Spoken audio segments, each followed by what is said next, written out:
नमस्कार दोस्तों, स्वागत है आप सभी का आज की इस वीडियो में। आप देख रहे हैं GS.AU।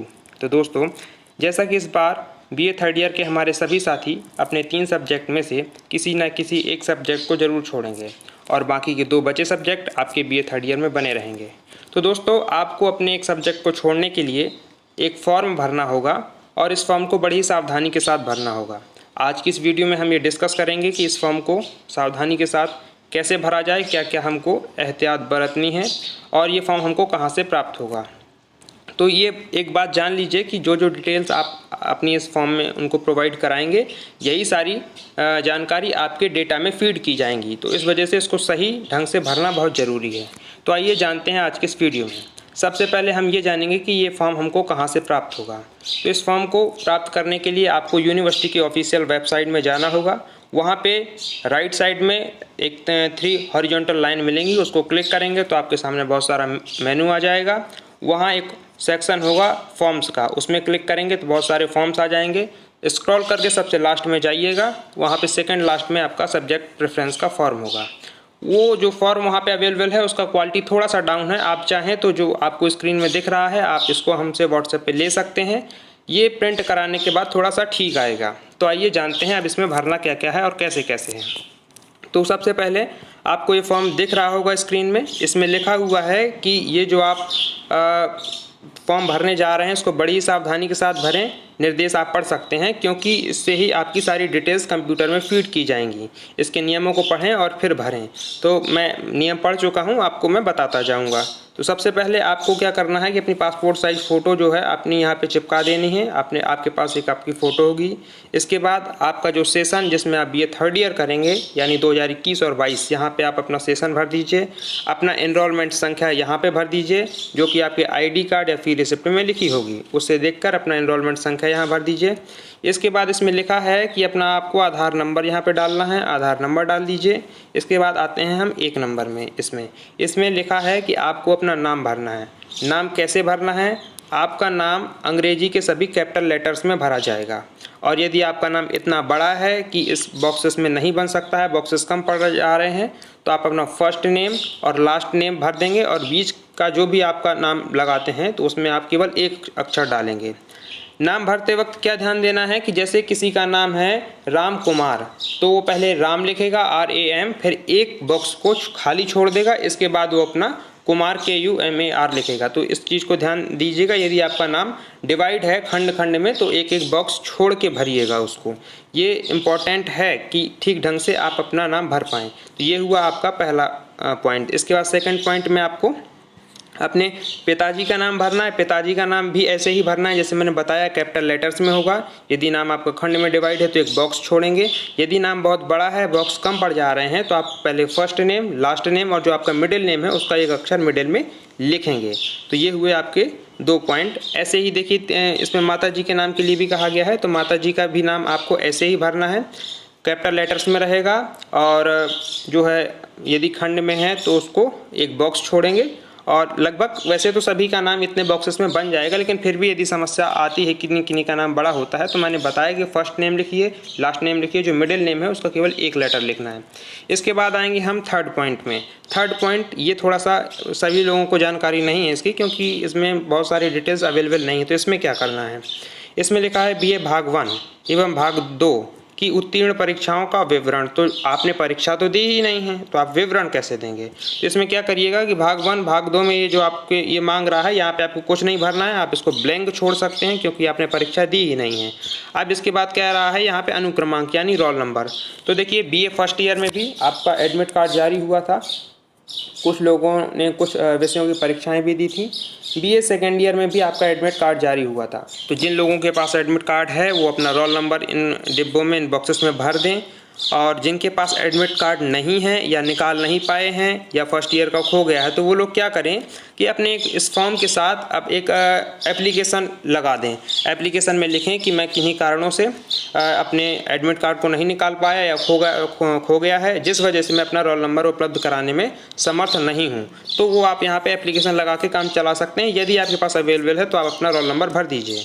यहाँ प्राप्तांक पूछ रहा है जो आपके BA पार्ट 1 और BA पार्ट 2 के हैं। तो देखिए कोई मार्कशीट जारी हुई हुई नहीं है, कोई रिजल्ट आया ही नहीं है, तो इसको ब्लैंक छोड़ दीजिए, यहाँ पे कुछ भरने की आपको ज़रूरत नहीं है। इसके बाद आते हैं हम 4 नंबर पे। 4 नंबर में क्या कह रहा है?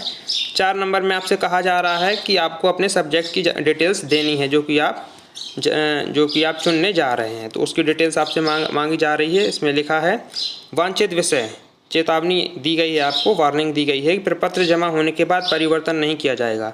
यानी कि जो विषय आप इसमें भरेंगे, जो 2 सब्जेक्ट आपको चाहिए अपने बीए थर्ड ईयर में, और जो आप एक छोड़ना चाह रहे हैं, उसमें जो आप भरेंगे वही आपको अलॉट किया जाएगा। इसके बाद इसमें कोई चेंज नहीं होगा। इसमें लिखा है अतः वांछित विषय सोच समझ कर भरिए। तो खूब सोच लीजिएगा, समझ लीजिएगा, अपने फ्यूचर को एक बार सोच लीजिएगा कि किस सब्जेक्ट से आपको क्या करना है। ये महत्वपूर्ण इम्पॉर्टेंट डिसीजन होता है। फिर जो सब्जेक्ट आपको चाहिए हो वो भरिएगा, जो छोड़ना हो वो भरिएगा। इसमें क्या कह रहा है? नंबर 1 में वांछित विषय कि जो सब्जेक्ट आपको चाहिए, 2 सब्जेक्ट आप लेंगे थर्ड ईयर में, तो उन 2 में से एक पहला सब्जेक्ट जो आपको चाहिए, उसके सब्जेक्ट का जो नाम है आप अंग्रेजी के बड़े अक्षर में यानी कैपिटल लेटर्स में लिख देंगे। जैसे कि आपको मान लीजिए हिंदी चाहिए, तो आप इंग्लिश के कैपिटल लेटर में लिखेंगे HINDAI, ऐसे कुछ आप लिखेंगे। मैं देखिए बड़ा बड़ा बता दे रहा हूँ आपको। तो ऐसे आप इसको, अब इतना बड़ा नहीं लिखिएगा, ये केवल इस लाइन में ही लिखिएगा, मैंने तो बताने के लिए आपको लिखा है। तो आप इसमें 1 नंबर में भर देंगे। इसके बाद 2 नंबर में आप वो दूसरा सब्जेक्ट भर देंगे जो आपको दूसरा सब्जेक्ट चाहिए।